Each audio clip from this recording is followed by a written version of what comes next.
மும்மொழி சிறப்பு குன்றா சீர்மொழி முச்சங்கம் வளர்த்திட்ட முதுமொழி எக்காலமும் மொழியான் நன்மொழியான என் நன்னை தமிழை வணங்கி இங்கே வருகை தந்துள்ள அனைவருக்கும் எனது முத்தான முதற்கண் வணக்கத்தை தெரிவித்துக் கொள்கிறேன். பெண்களுக்கு கல்வி வேண்டும் மக்களை பேணுதற்கு, பெண்களுக்கு கல்வி வேண்டும் உலகினை பேணுதற்கு, பெண்களுக்கு கல்வி வேண்டும் கல்வியை பேணுதற்கு என்னும் அடிகளில் குடும்பத்தை பாதுகாப்பதற்கு மட்டுமல்லாமல் உலகை பாதுகாப்பதற்கும் பெண் கல்வி தேவை என்று பாரதிதாசன் கூறுகிறார்.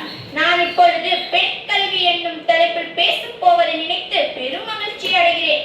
பட்டங்கள் ஆள்வதும் சட்டங்கள் செய்வதும் பாரினில் பெண்கள் நடந்து வந்தோம் என்ற பாரதியின் வரிகளுக்கு ஏற்ப ஆண்களுக்கு இணையாக பெண்களும் இன்று பல துறைகளில் சாதித்து வருகின்றனர். அது மட்டுமில்லாமல் திறமையாகவும் செயல்பட்டு வருகின்றனர். இதற்கு முக்கிய ஆதாரமாக விளங்குவது கல்விதான். நாடும் வீடும் வளம் பெற பெண் கல்வி முக்கியமாகும். கற்பவை கற்ற பின் நிற்க அதற்கு தக என்று கல்வியின் முக்கியத்துவத்தை அன்றே திருவள்ளுவர் கூறியுள்ளார். இவ்வுலகில் பெண்கள் கம்பீரமாகவும் கௌரவமாகவும் வாழ வேண்டுமெனில் பெண் கல்வி அவசியமாகும். சமுதாய முன்னேற்றம் அடைய பெண் கல்வி தேவை. பாரதியார், கல்விக்கண் திறந்த காமராஜர் போன்ற பல தலைவர்கள் பெண்களின் கல்விக்காக பாடுபட்டனர். ஆணும் பெண்ணும் நிகரென கொள்வதால் அறிவில் ஓங்கி இவ்வையகம் தலைக்குமாம் என்ற பாரதியின் வரிகளுக்கு ஏற்ப ஆண்களுக்கு இணையாக பெண்களும் கல்வி கற்க வேண்டும். ஒரு குடும்பம் முன்னேற்றம் அடைய வேண்டுமெனில் அந்த குடும்பத்தின் நாணி விராக திகழும் பெண் கல்வியில் தேர்ச்சி பெற வேண்டும்.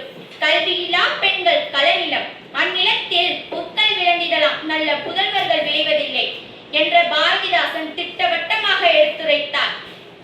பெண்கள் கல்வி கற்றதனால் மட்டுமே இன்ற உலகில் அனைத்து துறைகளிலும் கால் தடம் பதித்துள்ளனர். விளையாட்டுத் துறையில் பி.வி. சிந்து, விண்வெளி ஆராய்ச்சி துறையில் கல்பனா சாவ்லா போன்ற பல பெண் தலைவர்கள் முத்திரை பதித்துள்ளனர். இந்திரா காந்தி, ஜெயலலிதா போன்ற பெண் தலைவர்கள் இந்த நாட்டை ஆட்சி செய்துள்ளனர். ஆண்களுக்கு இணையாக பெண்களும் கல்வி கற்க வேண்டும். நாடு மற்றும் வீட்டின் முன்னேற்றத்திற்கு பெண் கல்வி அறிவு அவசியம். வீட்டை அழகாக்கும் பெண்கள் உலகை அழகாக்க வேண்டும். ஊதுகுழலை கையில் எடுக்கும் பெண்கள் எழுதுகோலை கையில் எடுக்க வேண்டும். சிந்திக்கும் மூளை அவளுக்கும் உண்டு, நித்திக்க வேண்டாம் அவள் திறமையை என்ற பாரதியின் வரிகளுக்கு ஏற்ப பெண்கள் பெண் கல்வி முன்னேற்றம் அடைய வேண்டும் என்று கூறி செந்தமிழ் வளர்த்த தமிழ் மூன்றெழுத்து, தமிழை வளர்க்கும் உயிர் மூன்றெழுத்து, உயிருக்கு அடிப்படையா மூச்சு மூன்றெழுத்து, மூச்சு காற்றை வெளியிடும் மூக்கு மூன்றெழுத்து, அழகிய மூக்கு அமைந்திருக்கும் முகம் மூன்றெழுத்து, முகம் அமைந்திருக்கும்